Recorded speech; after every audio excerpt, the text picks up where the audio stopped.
Hi, my name is George Finney, and I'm the Chief Information Security Officer for Southern Methodist University in Dallas, Texas. And I'm also the CEO and founder of Well Aware Security. I'm also the author of one of the best selling cybersecurity books of 2023. It's called Project Zero Trust. And I'm actually here today to talk to you about Zero Trust. And I've been doing a book tour for the last year. And one of the most common questions that I've gotten about Zero Trust is actually kind of a sarcastic question. It's basically, well, Zero Trust means we can't trust people, right? And actually, I think that's the furthest thing from the truth. We actually need people in order to have any hope of success with our Zero Trust implementations and our journeys. I like to say that if only the security people in the room understand Zero Trust, those projects are going to fail. And actually, one of the most common reasons that the CISOs that I've talked to over the last year or two have talked about why their Zero Trust journeys have failed have boiled down to people. They boil down to politics and territoriality. So in this presentation, we're here today to talk about why people are the most important part of Zero Trust. And to do that, we're going to kick off with one of the quotes from the book. Every step matters. So you'll hear this again and again throughout the presentation. Zero Trust isn't a tool. I don't think it's an architecture. I think that Zero Trust is a strategy. So we'll start here. That my definition of Zero Trust is that it's a strategy for preventing or containing breaches by removing the trust relationships that we have in digital systems. Let me repeat that. Zero Trust is a strategy for preventing or containing breaches by removing the trust relationships that we have in digital systems. So how do we get there? So in the book is essentially a story. There are characters. It follows this company MarchFit that they build treadmills. They really took off during the pandemic when everybody was working from home. But their company motto is "Every step matters." And we think that really highlights how we should take a look at Zero Trust, right? Even if you have to take baby steps, we want to be moving forward in a positive direction to remove those trust relationships that we have as quickly as possible. We know that trust relationships are the things that the bad guys out there target. That's why we focus on trust. But the good guys, folks that are inside our organizations, sometimes put in those trust relationships without knowing it. And so one of the things we'll talk about later in this presentation is how to identify those trust relationships, again, to accelerate your process with Zero Trust. I think every step really does matter when it comes to security. We've got to be moving forward. If you've read Lewis Carroll's Alice in Wonderland, one of my favorite quotes is when Alice is meeting the Red Queen. She says, you have to run just to stay in the same position, and you have to run twice as fast as that to make progress. That certainly is the way it feels sometimes in the cybersecurity industry. This is Dylan. He's the main character of our story in Project Zero Trust. You'll see we came up with a fictional logo for the company MarchFit, and you kind of see some of their stand-up treadmills, desks in the background. But the first thing that Dylan does in the story, Dylan isn't a CISO. He's not even in security. But after the company experiences ransomware, his job is to start their Zero Trust journey.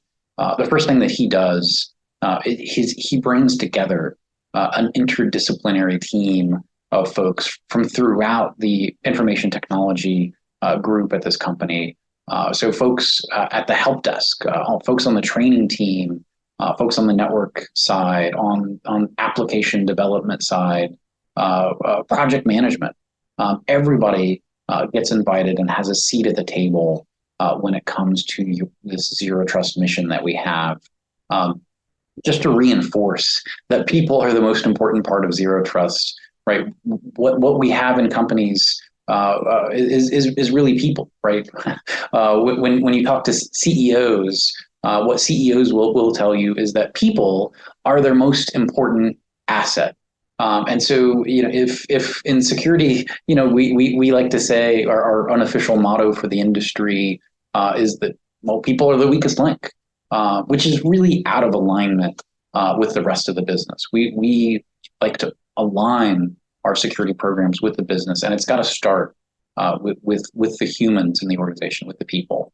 And so, but again, we'll reinforce this definition of zero trust. Zero trust is a strategy. Zero trust as a strategy, right, has two parts. And any strategy has to have a well-defined goal or outcome that you're hoping to achieve, and you've got to have a plan for getting there. And I think as a CISO myself, for a while now, we like to focus on prevention. And there are a lot of ways that we've thought about getting there, right? So whether you think about compliance, I don't think compliance is a strategy for success when it comes to security. As a strategy, maybe your strategy is to be compliant. That doesn't necessarily always translate into being secure. You might have heard of things like defense in depth. I think defense in depth is a great tactic, but I don't actually think that it meets the definition of a strategy, right? Defense in depth is about failures of layers of protection in your security program. And the solution there, the plan, is just to add more layers, which is why a lot of us in the industry call defense in depth expense in depth. And one of the first questions that my CIO asked me when he started was, "Hey, how do we know when we've done enough? How do we measure how we've gotten there?" And I think something like defense in depth doesn't have an answer to that question, whereas zero trust does. Right? We are going to remove as many trusts as possible. We'll talk later about the zero trust maturity model and how you kind of measure some of those outcomes. But the strategy, right? We've got to think strategically. And I think it's really interesting to think about what a strategy is for. Why do we need a strategy as organizations full of human beings? Well, a strategy helps get everyone on the same page, right? It helps align everyone in the business to work in the same direction. And in cybersecurity, right, we know that an ounce of prevention is worth a pound of cure. So if we focus on a strategy that has at its core a mission of prevention or containment, which is, I think, another way of preventing things from becoming even worse, that can really help us because it's the most effective way, most cost-effective way of aligning our limited resources with the business goals and mission. We focus a lot in the security world about preventing bad things from happening. But the question I like to ask when it comes to zero trust is, instead of asking, what could go wrong, I like to flip that and ask, what has to go right in order for the business to be effective and to achieve its mission? And we focus on protecting that, right? Protecting what needs to go right. But first, let's talk about architecture for a second. So if you know about the NIST standards, the National Institute for Standards and Technology, they have a definition of what zero trust is. It's in NIST SP 800-207. And in this definition, it's actually a really helpful document. But you'll notice that they go straight to architecture. They don't talk about strategy. They don't necessarily talk about aligning with the business or understanding the business. And there is no one size fits all approach when it comes to securing a business, because every business is different. Small businesses work differently from large businesses. Different industries have different focuses. And so with zero trust, unlike a lot of the ideas that have come before it, doesn't have a standard reference architecture. And there's a reason for that. It's because there is no one size fits all approach to security. But I think this is a really helpful definition to understand that a lot of folks, when they talk about zero trust, really do focus in on the architectural aspect. And I think focusing on architecture is really important. That's a part of the process we'll get to later. But for today, right, we know that zero trust is much bigger than that. Again, we need to align with the business and get everyone in IT on the same page in order to be successful. Another question that I get a lot is, hey, well, we've got all these frameworks. There's the NIST cybersecurity framework. There's the secure controls framework. There's a lot of frameworks out there. I think of a framework a lot like a cross section of an airplane or a ship. And so, as you can see here, right, a cross section helps you understand how different systems are interconnected. A framework can help you understand that there are different systems inside an airplane or a boat or a car. And the NIST framework, I think, is really illustrative. There are 5 parts of the NIST cybersecurity framework. They've actually added a sixth recently. So the sixth is like a ring that controls all of them. It's governance.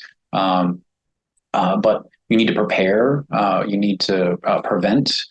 You need to detect, respond, and recover as a part of the cybersecurity framework, right? Those are all different systems. And so, if you were to look at this cross-section of an airplane, you can kind of clearly see there's a propulsion system, right? Every, a vehicle needs a propulsion system of some kind, and you would see that in different cross-sections.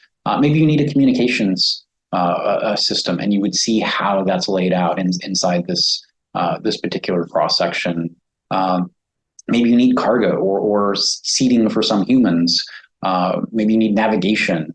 All of those things are important, just like the NIST framework has different things that it focuses on that every organization needs to have. I think a framework is a great way of understanding whether you have a complete program in terms of cybersecurity. But there's one important thing that I think is missing from a framework.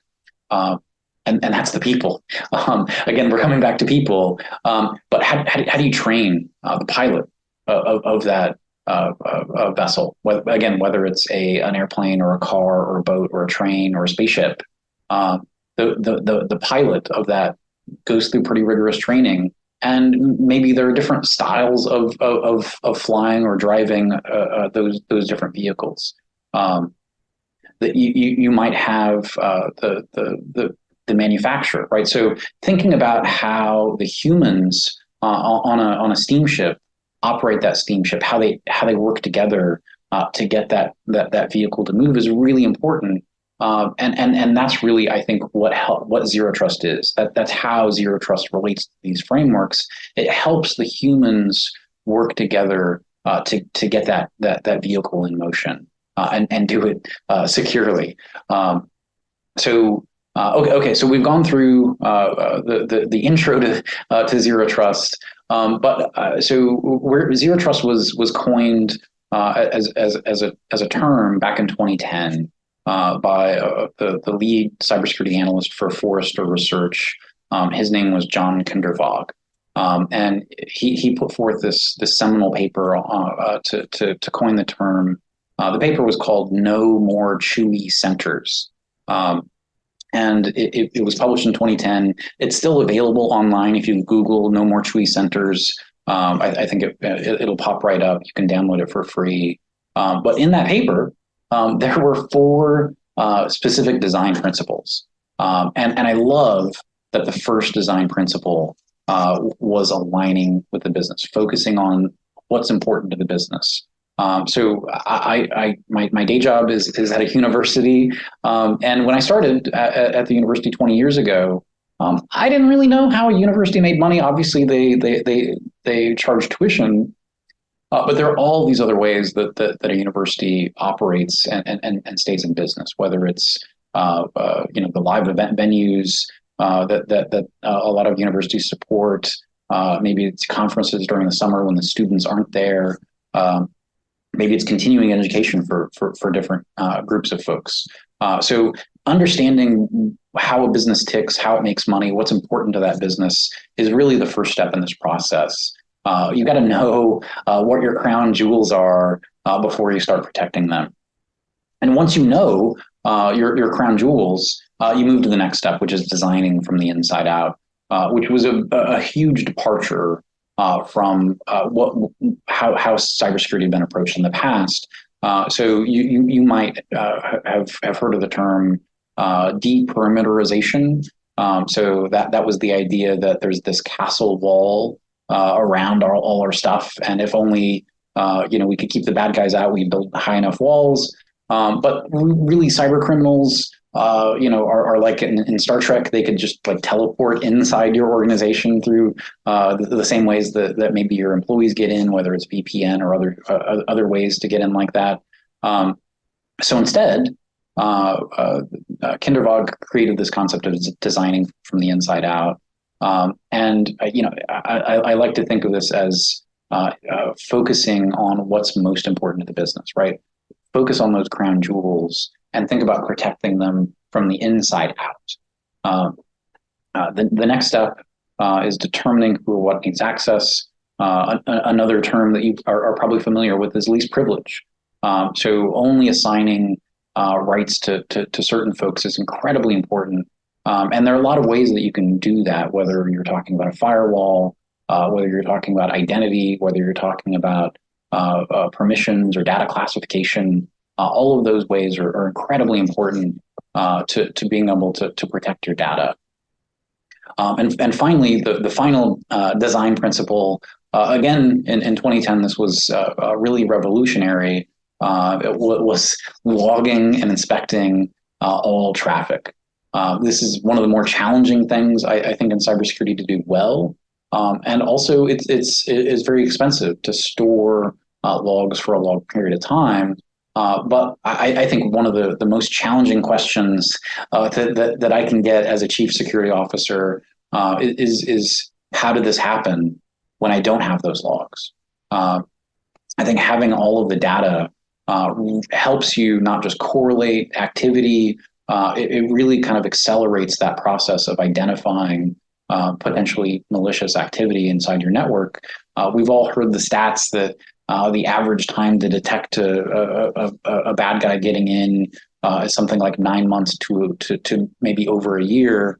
And again, another way that we protect with zero trust is to contain incidents. And I think of being able to reduce the amount of time, the dwell time that a bad guy is in your network is also a way of containment. And so we can help prevent that by shrinking that time. Logging is the way to do that, whether you're doing a SIM, whether you're doing XDR in the cloud, or automation, or SOAR, or some of those other things. So I think all of the modern things that we are doing in cybersecurity today kind of got their start from the early days when these concepts were kind of still a little revolutionary. John Kindervag tells the story of going to conferences. Forrester Research was a big competitor with another one of those big research firms, and the other analysts for years were dismissive of some of these concepts until those same other firms adopted their own zero trust approaches and have focused in different ways on architecture, but kind of exclude strategy. And we all kind of know and aware that zero trust is one of the biggest buzzwords in all of cybersecurity. I was actually at a roundtable last year with a group of other CISOs. There were 15 CISOs in the room, And we actually got 16 different definitions of what zero trust is, right? One CISO actually changed his vote after everybody had gone through. And I think my mission, the reason that I wrote Project Zero Trust was really to take back zero trust as a term from the vendors, from the marketers, because it's a strategy, right? Us as CISOs and security leaders and IT leaders have to own zero trust, right? We have to understand how to really execute a strategy and get everyone working on the same page. And these four design principles are really where we start. So Kindervog has also given us, he's sharing with the community for free. These are his 5 steps to his design methodology. He has spent the last 15 years consulting with thousands of companies all across the world to work on zero trust. And what he realized very, very quickly was that he didn't want to just come in, do a consulting engagement, and leave. He needed to be able to give the folks in IT or in security a repeatable process that they could apply to any area. So he starts with this idea of a protect surface. So you've aligned with the business, you've identified your crown jewels, and so a protect surface is that surface. So you put services like databases together that contain that information, and you want to be able to contain the blast radius of an incident to a single protect surface. An example of a protect surface might be an ERP system. It might be your DNS. It might be your identity systems, right? Those things that are closest to the business. Contrast this with an attack surface. So there's this theory out in the world that you can manage your attack surface, and if somehow you shrink your attack surface, kind of like a carbon footprint, right? If you reduce the overall attack surface, you've correspondingly increased your security. And actually, I don't think you can manage your attack surface. When you think about your attack surface, any device in the world could be used to attack you. So, in the example of Peloton, their breach happened because of an API that was shared publicly through their mobile app. And that API was then reverse engineered to be able to exfiltrate data out of that. So, thinking about attack surface management is again, outside in thinking. Protect surface is the example of a practical way of thinking inside out. And again, when you're bringing together your interdisciplinary team of folks that work on that protect surface, maybe it's ERP, maybe it's your DNS, you can get the folks that are responsible for that service together, get them all in the room working together on securing that system. And the first thing that you do when you get them in the room is to start mapping your transaction flows. So you want to be able to see everything inside that's communicating in this network. And in zero trust, there is no concept of unknown traffic. Really, you want to be able to understand everything that's going on.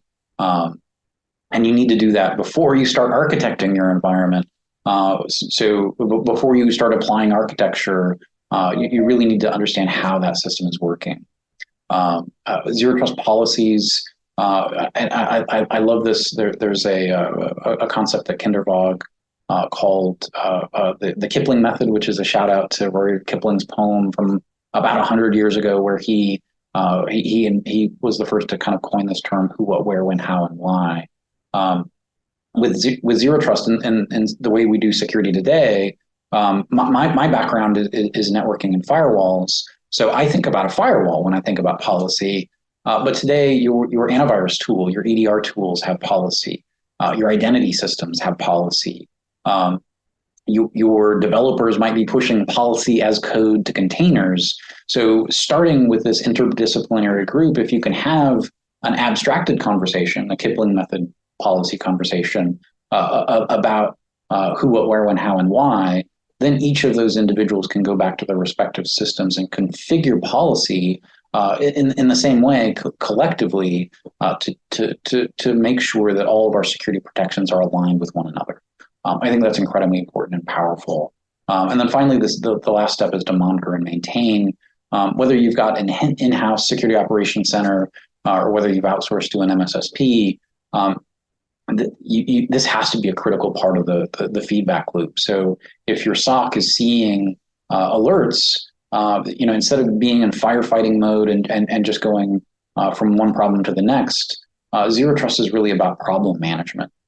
So if there's a whole category of issues or alerts that could be removed because of one setting in a system, then the SOC can be that feedback loop to say, hey, what about this? And then the Protect Surface team can go address those issues. And we're always asking ourselves, did we do a good enough job? Did we miss anything? Were there gaps or blind spots where we didn't know about something? And if we find out about it, we can do something about it. So the first step in your zero trust journey, right? Where do I start? Right. That's one of the most common questions that we get. And really, we want to do the crown jewels as quickly as possible. But the idea is we need to start small and work our way up a little bit. So having a learning or practice protect surface, those might be services that are resilient. So if you mess up, it's not going to take the network down. It's not going to impact a number of customers. We want to look at maybe internal services where we can make mistakes as a group. Let people learn and get accustomed to this zero trust journey that we're on. Help them understand the design methodology before we start jumping into our crown jewels. Focus on the crown jewels first, and then extend from there. In the book, we gave kind of this deadline of 6 months for them to do their zero trust journey. Realistically, a lot of other CISOs that I've talked to have gone 3 or 4, maybe even 5 years on their zero trust journeys overall. And I think there are things that will accelerate your journey, right? If you've already got an identity program in place, that will accelerate you. If you've got maybe privacy and compliance already in place, you can take that data and feed that into the system. You'll have a lot more knowledge about these different environments, so you're not reinventing the wheel. We specifically said there's a 6-month goal because we want to have a feedback loop to your leadership in your organization, right? If you know you're going to be on a 4-year process and there's a lot of executive turnover after year 2, or maybe you're waiting on budget, that is a long time to potentially endanger the project. So you want to have good check-ins. You want to make sure that the business understands where you're at in the process, what your goals are for the next 6 months, so that, again, they can be good stakeholders and help support the zero trust journey along the way. So one of the challenges that a lot of IT people have is how to identify trust. So I call this the OSI model of zero trust. Nobody else calls it that, and I only call it that because there are 7 things in it. This is from the Identity Defined Security Alliance, but there are users, applications, infrastructure, identity, workload, access, and transactions. And where those 7 things intersect is where we often find the trust relationships. So an IP address rule that allows someone to talk directly into your data center, that's obviously a trust issue that we need to address. But when applications intersect with identity, right, are we validating developers, right? Are we embedding passwords in code, or are we checking to make sure passwords aren't embedded in the code? So think about all of those trust relationships and all the potential pitfalls. This really helps educate folks to just be aware of where those trust relationships are. I mentioned there is a zero trust maturity model. This is the one that Kindervog created. The Cloud Security Alliance has also developed their own zero trust maturity model. I like this one just for the fact that it's the normal 5-step maturity model process, but it's a separate maturity level for each one of the 5 steps of the maturity model, or the design methodology. Sorry. And so, you can have a different level of maturity for each step of the design methodology process, and that's okay. And the next 6 month round of your zero trust journey, you can set goals where you want to increase maturity, which protect surfaces you want to focus on, and that's okay. That's a part of the process. That's a part of your journey. I did write another book in 2020. My book, Well Aware, came out. It won the Book of the Year award in 2020. But in the book, one of the quotes from that is, I believe that security is in our DNA. As humans, we come together as a species for mutual protection, right? That's why we come together, not necessarily because we get along necessarily that well with one another. And we've evolved to reinforce that, so much so that things like see something, say something, our work because of that, our primal need to be engaged and involved with security. I think there's an opportunity to bring more people into the security fold, whether or not they're in security, because people want to play a role. And I think there are 9 cybersecurity habits. So the book is kind of like Stephen Covey's 7 Habits for Highly Effective People. I think there are 9 cybersecurity habits. The habits on the left-hand side of your screen are all internal habits, things you do when you're working on your own. The final 5 habits are external habits. They're things that you do when you're working with other people.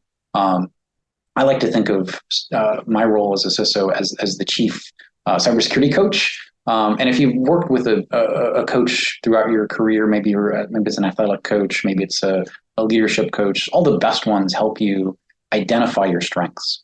And so since people are the most important part of zero trust, right? We're bringing folks who aren't necessarily familiar with security. We want to help find their strengths and help bring that out on the teams they work through. So I've got a free cybersecurity personality test that y'all can feel free to take. You can sign up for the newsletter at the end, or you can skip that part and just skip to your results.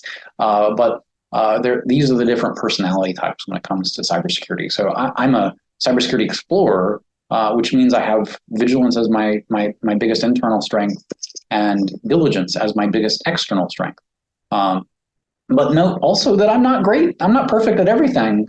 And so I need to surround myself with a team of other folks that can represent the other habits. And hopefully the makeup of that team aligns with the organizational outcome. This is an example of a team that I worked with. This particular team was focused on security operations, and they were very heavily weighted toward the vigilance quadrant, which made total sense for that particular team. But different project teams might need different representation to defend the business. And so, thinking about how each person plays a role, I think values those people. And again, we want to make sure that our zero trust journey is successful. And so making sure that we focus on the people. I like to say that people aren't the weakest link, people are the only link in our security programs. So I want to be able to unlock their potential and set our zero trust journeys up for success. So thank you all so much for listening to me today. Feel free to reach out on LinkedIn and let's keep the journey going. I wish you all success in your own zero trust journeys. And I'd like to thank the CSA again for having me today to talk to all of y'all. So thank you.